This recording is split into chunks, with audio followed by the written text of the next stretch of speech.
bienvenue à tous ceux qui nous rejoignent en ligne. On était donc en train de regarder cette vidéo de Swami Kriyananda, vidéo dont vous trouvez le lien dans la description de cette vidéo-ci, de cette méditation guidée. Et la crucifixion et la résurrection de Jésus. Et là, Swami Kriyananda parlait, justement avec beaucoup d'inspiration, je trouve, de Jésus et de la crucifixion, du symbole de la croix. Et oui, ce que je disais à l'instant, on voit quand on voit Swami Kriyananda qui parle, on peut comprendre mieux comment il a pu créer, je crois que c'était 7 ou 8 communautés de son vivant, c'est énorme. C'est-à-dire il est allé dans un endroit, et puis dans cet endroit, il a simplement manifesté son amitié, sa sagesse, et les gens qui raisonnaient sont venus près de lui et se sont impliqués parce qu'il leur a donné la possibilité d'agir avec, de s'impliquer, de l'aider à transporter, transmettre tout cet enseignement. Et d'ailleurs, c'est fascinant de découvrir la vie de Swami Kriyananda. Il y a un livre qui a un gros livre sur sa vie. Enfin, il y a 2 livres même. Une autobiographie et une biographie, enfin, et plutôt le partage de quelqu'un qui a passé beaucoup de temps avec lui. Et oui, c'est fascinant de voir comment une telle destinée, comment ça se déploie. Et justement, ce thème de la crucifixion, c'est-à-dire de savoir accepter la difficulté quand elle vient, non pas seulement quand elle est extraordinaire, comme une maladie terrible ou comme un accident, mais aussi dans les détails de la vie de tous les jours. Donc là, il parlait vraiment des petites choses. Et on peut le voir en nous-mêmes, si dans des choses simples, on aura tendance à rejeter en fait ce qui nous donne un inconfort. Quand on prévoit quelque chose, tiens, je vais accueillir des amis, je veux être en forme, je veux que tout soit prêt, et puis on a une très mauvaise nuit, on dort à peine. Et est-ce qu'on va pouvoir, pendant que tout ça se passe, se rappeler de ce symbole-là, se rappeler que justement les difficultés sont là pour qu'on les accepte. Et ici, donc Swami Kriyananda parlait de ce manque de discernement qu'on a constamment, où on pense justement si les choses vont bien, ça va bien se passer, alors que justement si elles vont pas bien, ça peut se passer mieux d'une certaine manière, à condition de les accepter. Donc il y a tout un symbole, un enseignement riche dans la croix, donc, et Swami Kriyananda disait qui n'est pas propre au christianisme, mais qui est bien plus ancien que ça. Intéressant aussi. Et donc, Pâques approche, on va continuer avec la thématique de l'offrande, offrir donc ce sacrifice en fait. Qu'est-ce que c'est l'offrande réelle? Qu'est-ce que ça veut dire offrir au divin? Et on a vu hier que on peut s'adresser, on peut comme prier envers Dieu, on peut prier et comme offrir quelque chose, que ce soit matériel ou que ce soit des pensées ou une respiration profonde, continue. On peut être dans cette idée d'offrir quelque chose à Dieu ou à cette dimension, cette grande conscience, mais on peut aussi, d'une manière plus subtile, offrir l'idée même qu'on offre, c'est-à-dire offrir l'idée que nous, on est séparés de cette conscience-là.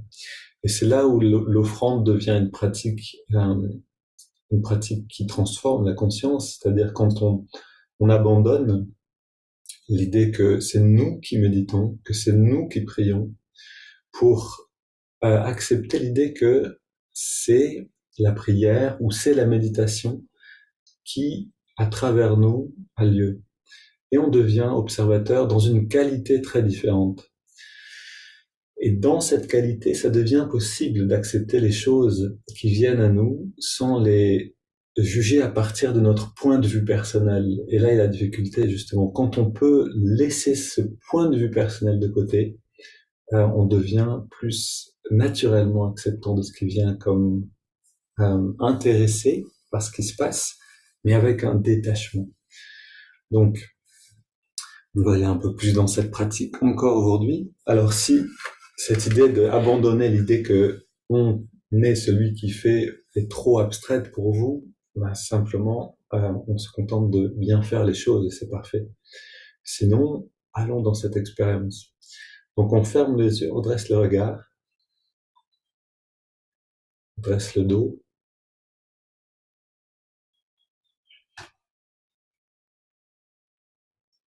on détend le corps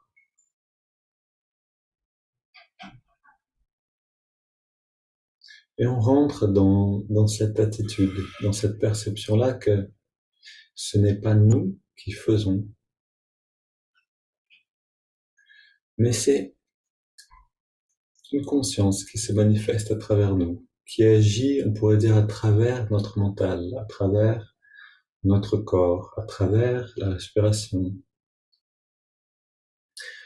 Et, et on observe tout ce qui prend place en le permettant.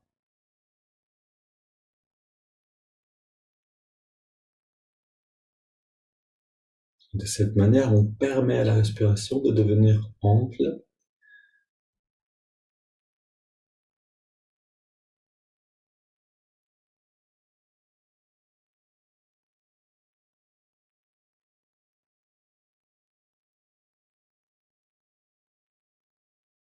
et on ressent aussi les battements du cœur. Et c'est les battements du cœur qui nous disent constamment. C'est pas nous qui les faisons, ces battements. Pourtant, c'est eux qui nous permettent de rester le spectateur de ce corps, de cette vie incarnée. Qui fait les battements du cœur? Quelle puissance, quelle force est là derrière? Quelle intelligence qui n'est pas la nôtre?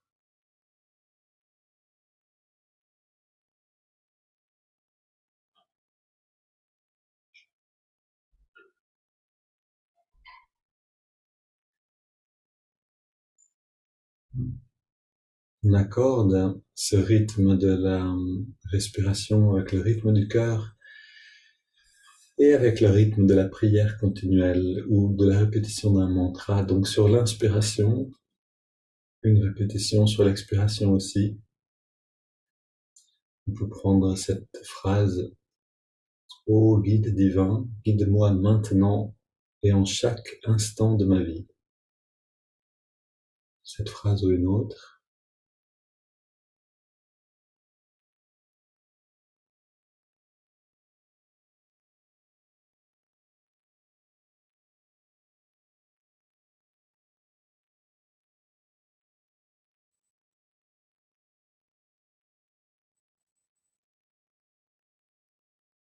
Et cette phrase, elle résonne en nous. On abandonne l'idée que c'est nous qui faisons. On offre de cette manière l'origine de cette phrase. On n'en est plus l'auteur ni l'acteur. On devient juste le spectateur.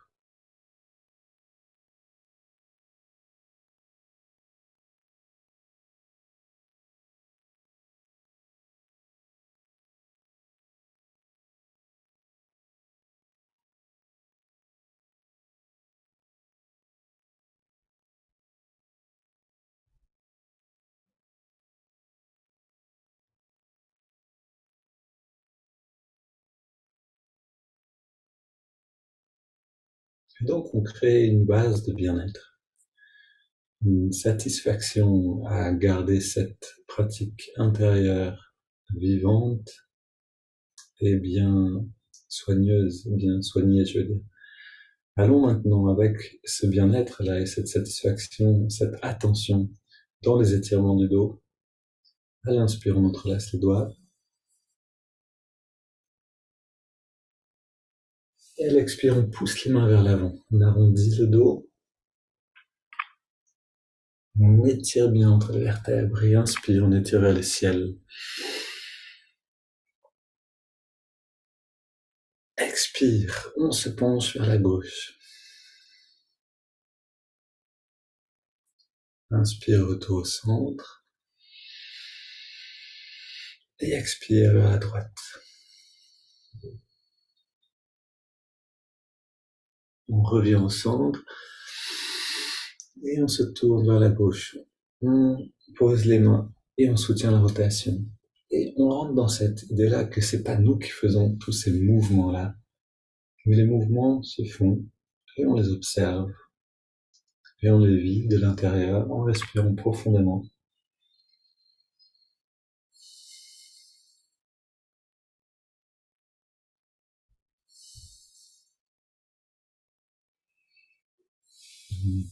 On laisse le corps revenir au centre. On inspire, on étire les bras vers le ciel et le mouvement se fait vers la droite. Pose les mains et on va un petit peu plus loin dans cette rotation.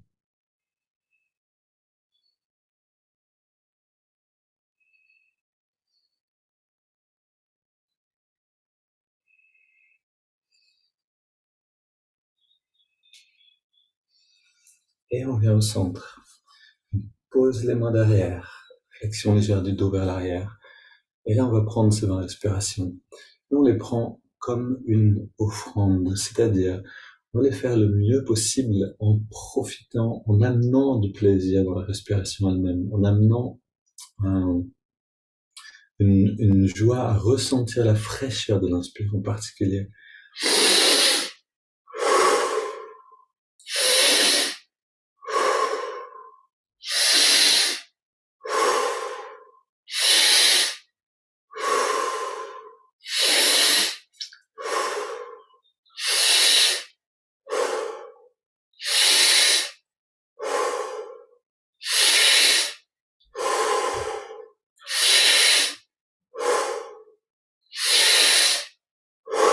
On respire encore, prenons un peu plus d'air.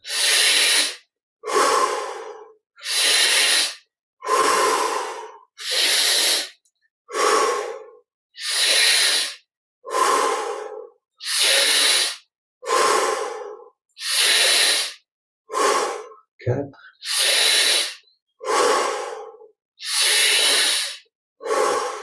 2, dernière. Et on revient au centre. On pose les mains sur les cuisses pour mieux le ciel, de redresser, le regard redressé. On prend une grande inspire. On garde l'air dedans.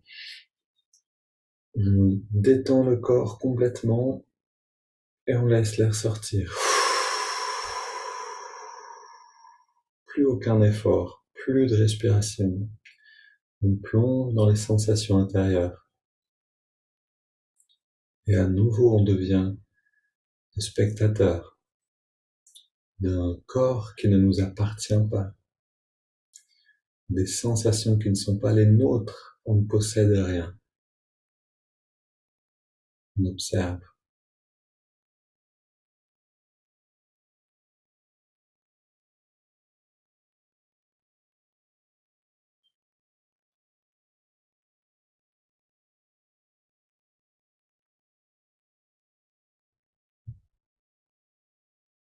Puis on inspire profondément. On garde l'air dedans, on rentre le ventre. On relâche le ventre et on expire.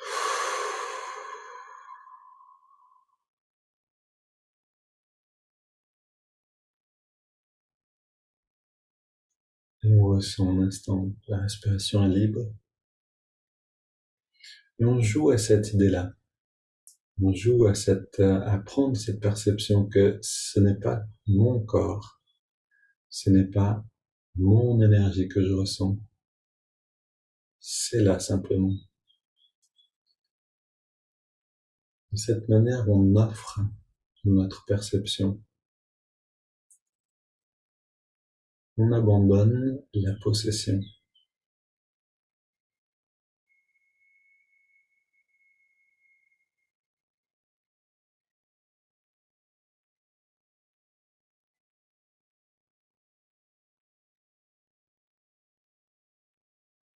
Une autre manière d'envisager la chose, c'est de se poser la question, comment est-ce que je percevrais cet instant-là si ce corps n'était pas le mien.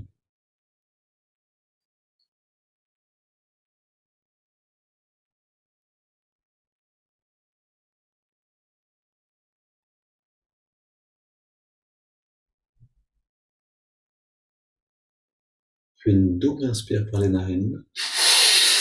On garde l'air dedans, on serre les poings, on contracte les bras et les jambes, le torse tout entier, le dos et le cou. Et on relâche à l'expire. Deuxième fois. On contracte au maximum jusqu'à sentir une vibration dans les muscles.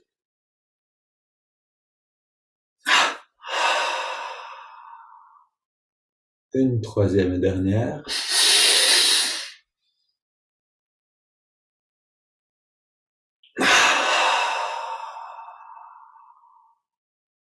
Grande détente. Et dans cette détente, on respire sur 5 avec la prière continuelle ou le mantra japa à l'intérieur. On inspire, on garde l'air dedans.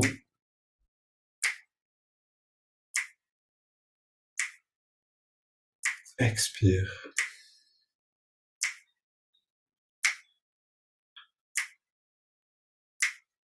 Inspire.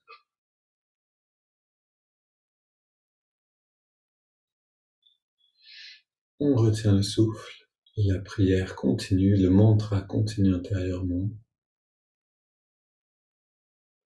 Expire.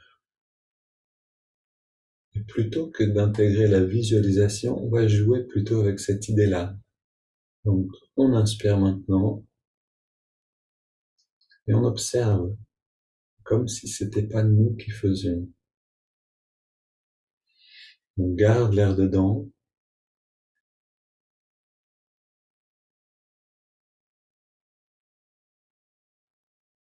Expire.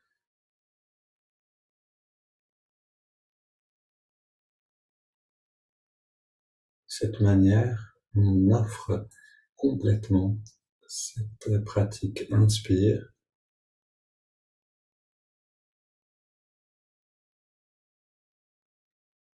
On garde.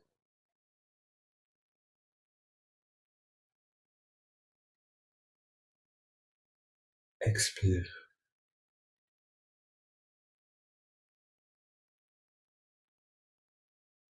Le dernier cycle, inspire.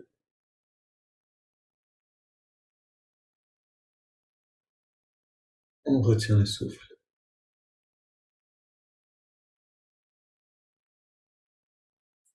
Expire.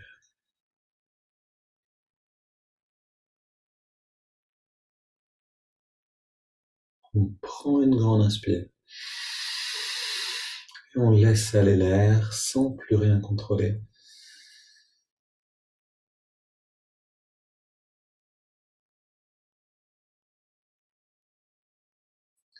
Et on a ce double plaisir, double satisfaction. La première, celle de faire l'expérience d'un bien-être. Et la seconde, celle d'offrir. On offre en cessant de posséder. On offre en devenant offrant de nous-mêmes.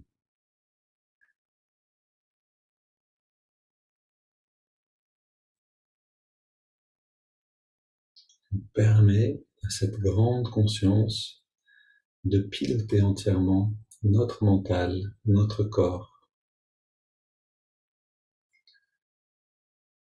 On lui offre les commandes.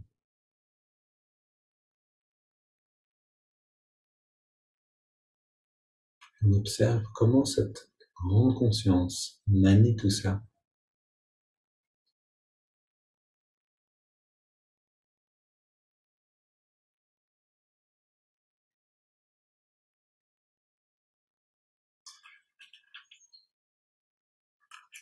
On écoute ce texte de Swami Kriyananda. Un vrai dévot offre courageusement, même avec amour, ses épreuves à Dieu. Il voit chaque épreuve comme une opportunité de gain spirituel. Chaque épreuve passée lui apporte un accroissement de liberté intérieure, de joie et de sagesse. Enfin, il apprend à voir l'amour de Dieu derrière chaque épreuve.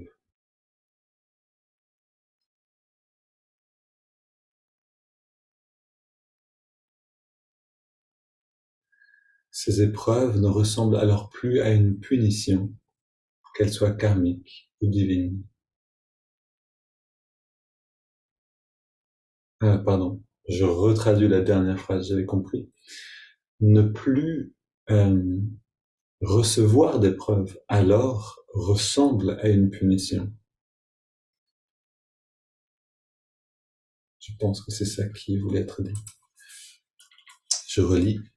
Un vrai dévot offre courageusement et même avec amour ses épreuves à Dieu. Il voit chaque épreuve comme une opportunité de gain spirituel. Chaque épreuve passée lui apporte un accroissement de liberté intérieure, de joie et de sagesse. Il apprend ainsi à voir l'amour de Dieu derrière chaque épreuve.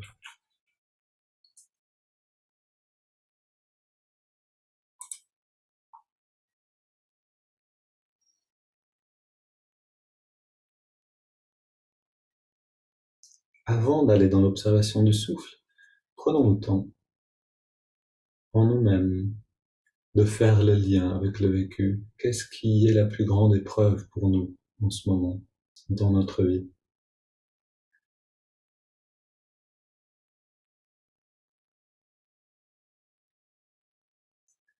Et cette épreuve qui est dans notre vie, on a tous nos épreuves, qu'elles soient petites ou grandes, on en trouve facilement. Et cette épreuve, on voit derrière l'épreuve, derrière l'anxiété qu'on a un petit peu à y faire face, on voit cet amour du divin qui nous guide vers la croissance.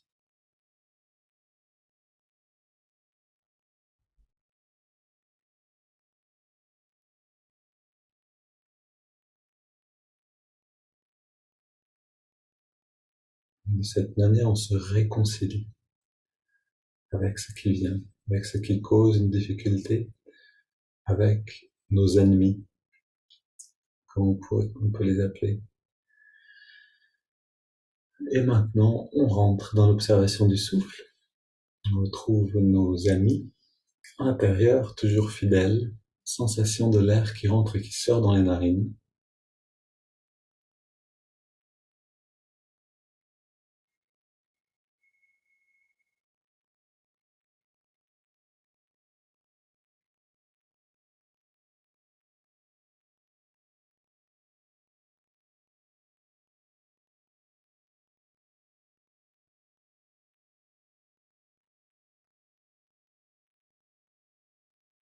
Et on rentre profondément dans cette sensation-là,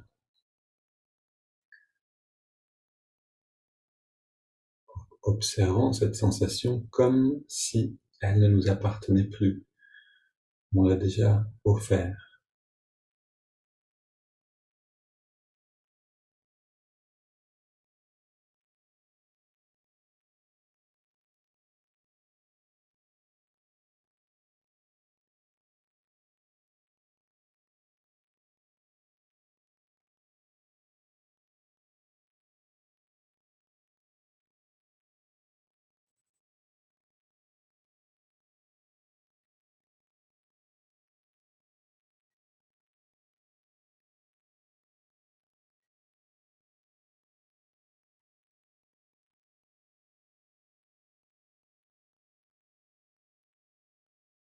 On intègre le mouvement de l'index de la main droite. On sait que en donnant le mieux, en faisant de notre mieux à chaque fois, on va apprendre, on va aller de mieux en mieux, de plus en plus vite en nous-mêmes. Et donc on s'applique à se détendre, à abandonner toutes les tensions à chaque fois qu'on abandonne le doigt. À l'inspire, l'index revient vers la paume de la main, d'1 centimètre seulement, et à l'expire, on relâche l'index et tous les muscles du corps.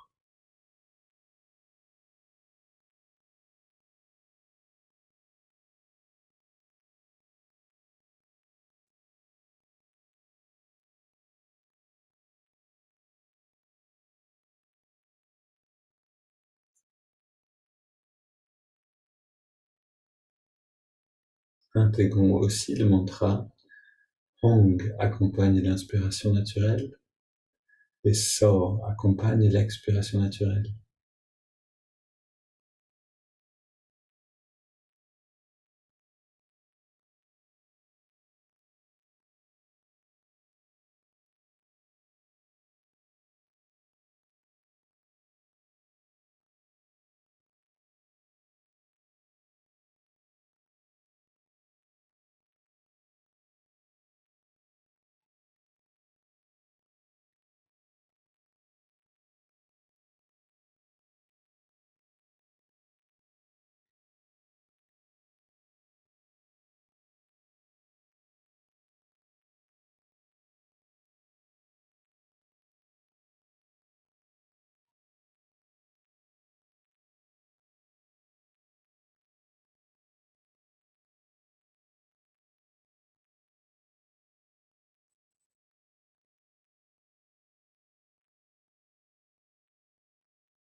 Ainsi, de respiration en respiration, on offre, on abandonne toutes ces tensions.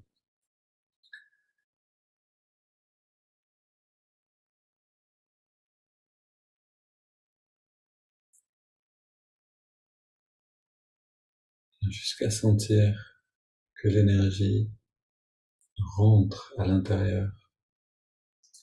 Alors on abandonne le mouvement du doigt.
On prend maintenant une grande inspiration. On expire en 3 fois et on abandonne tout effort, les techniques qui restaient, l'observation du souffle et le mantra. On plonge dans cet espace de bien-être.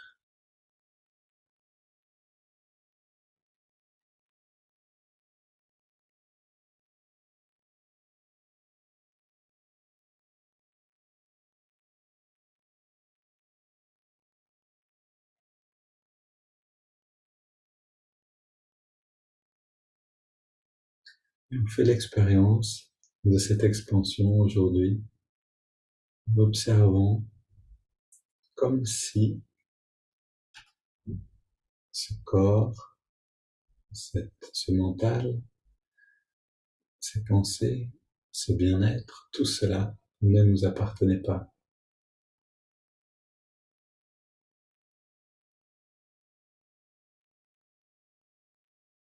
On est simplement là à percevoir un épanouissement de conscience.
Ce que je vous propose aujourd'hui, c'est de prendre le temps, encore, au-delà de cette rencontre par Zoom, d'aller chercher dans votre vie un moment particulièrement heureux ou joyeux que vous avez vécu,